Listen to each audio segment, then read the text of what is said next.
15. Now in Jamestown they were all in combustion, the strongest preparing once more to run away with the pinnace for England. William Simmons. The Discovery bobs in the river as the gentlemen on board unfurl her sails. There is no wind yet, but their intent is clear. We have loaded up all of our food, and as soon as a breeze lifts, they will set sail for England. There are 10 or 12 gentlemen on board, and they are leaving the 25 of us commoners behind to starve. In twos and threes, men come from the fort to stare at the Discovery. I'll shoot them all, one of the soldiers declares. He prepares to load his musket. Don't be stupid, Henry says. They'll shoot you before you can fire a second shot, and they'll hit some of the rest of us as well. They've already killed us, says John Leyden.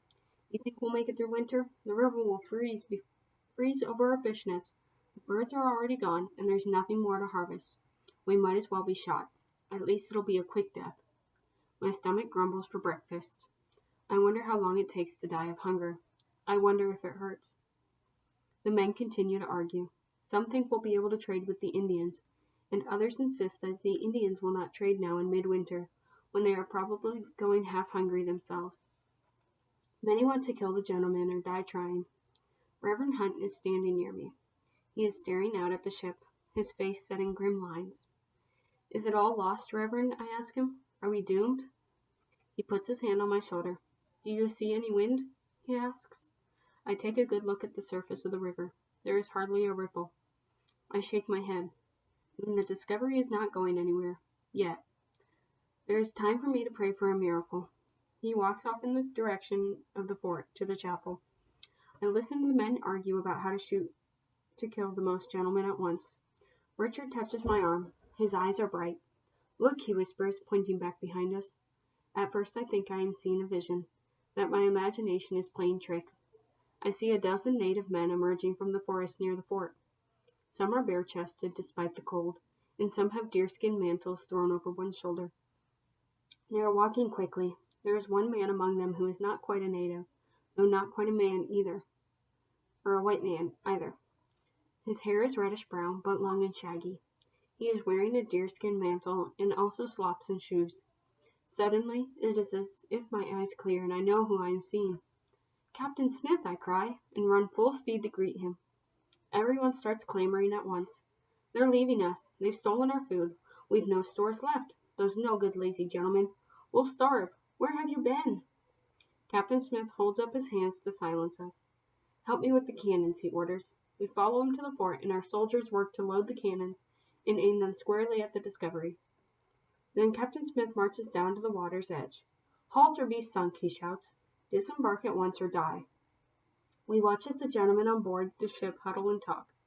After a few minutes of conferring with one another, Master Archer shouts out, Where are Jehu Robinson and Thomas Emery? Captain Smith shakes his head.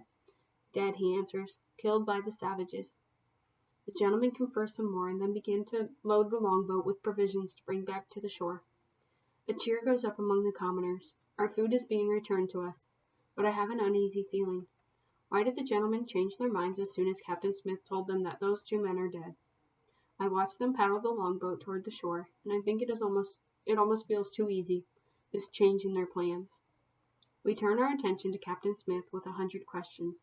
Where did you go? Why did you stay away so long? Did you bring corn? Did the Indians try to kill you?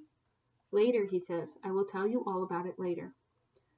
The group of native men who have come with Captain Smith stand quietly, watching as the gentlemen roll barrels of provisions up the river bank. Once the Discovery has been unmanned, Captain Smith turns back toward the fort. Pequot, he says to the native men.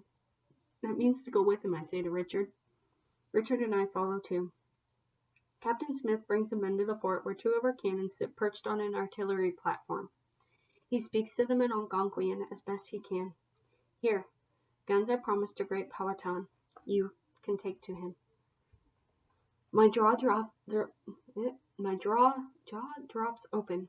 We are forbidden to give the Indians muskets or swords, but Captain Smith is giving them cannons? The Indian men gather around one of the cannons to lift it. They strain, switch positions, team up, push and pull with all their might. Their faces turn red, veins on their necks stand out, and they sweat despite the icicles hanging from the trees. I glance over at Captain Smith and see that he is stifling a smile. "I'd give something easy for Carrie," he offers. The would-be cannon carriers looked relieved. They finally leave with handfuls of intricately colored glass beads, some bells, small mirrors, and a large copper pot.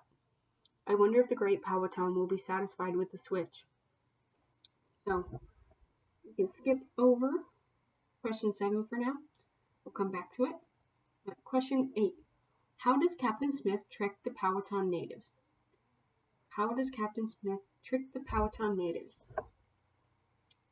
What does he do instead of giving them cannons? Answer that. We'll keep going. Now will you tell us where you've been? John Leyden asks. Did you really meet the great Powhatan? I ask. Can't a man get breakfast before he has to give an oration? Captain Smith says. Richard and I find the half-full barrel of corn and cook up a large pot of hominy. After breakfast, we keep the common cook fire going so we can warm ourselves while Captain Smith tells his story. Most of the common men come to listen.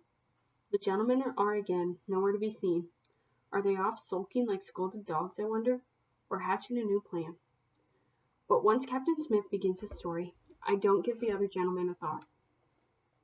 200 savages came upon me, he says. They captured me and took me prisoner.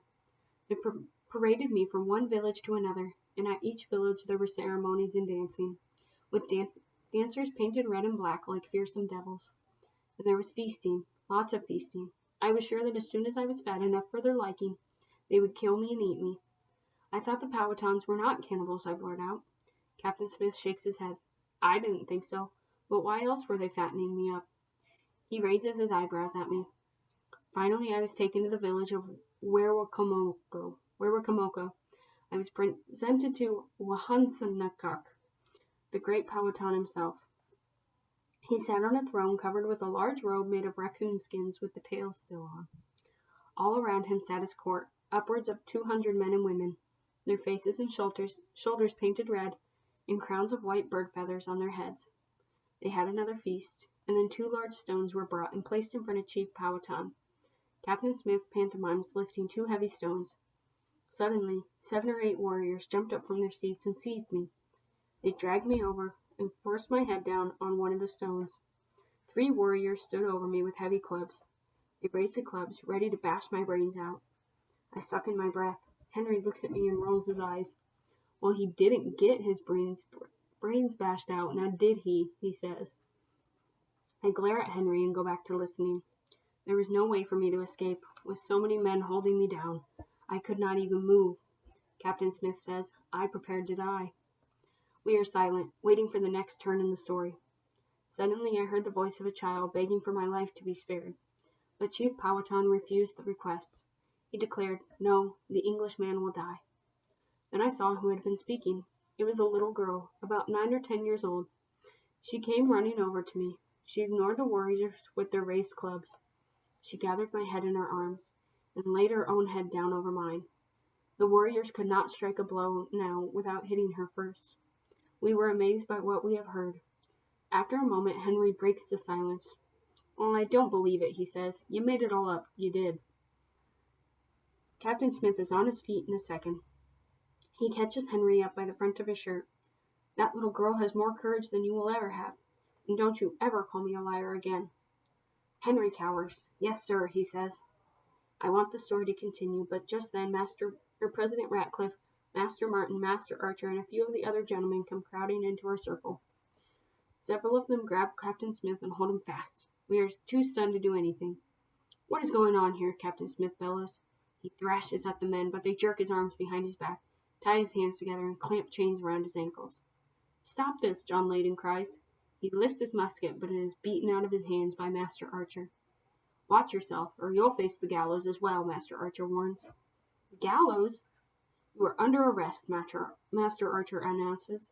The law of Leviticus states an eye for an eye, a tooth for a tooth, a life for a life.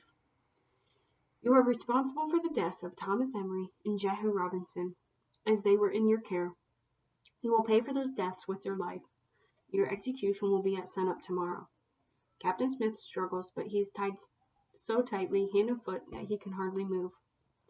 You're mad, he cries. There is no English law that makes me responsible for those deaths. But the gentlemen don't listen. They drag him away, his chains clanking. Rage bubbles up inside me.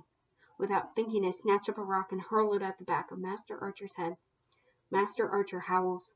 He grabs his bleeding scalp and turns to look at us. I stand there, seething with anger. I feel the old urges and desire to punch and rip, to see my blood before my fury is spent. Captain Smith's voice speaks in my head. Learn to channel your anger, Samuel, and it will become your strength rather than your weakness. I know what they're doing, Henry is saying. They'll kill Captain Smith, and then they'll go ahead and sail away and leave us to starve. Channel my anger? No. I can't stop myself. I run at Master Archer. I will knock him down and pummel the snot out of him. And that's the end of chapter 15.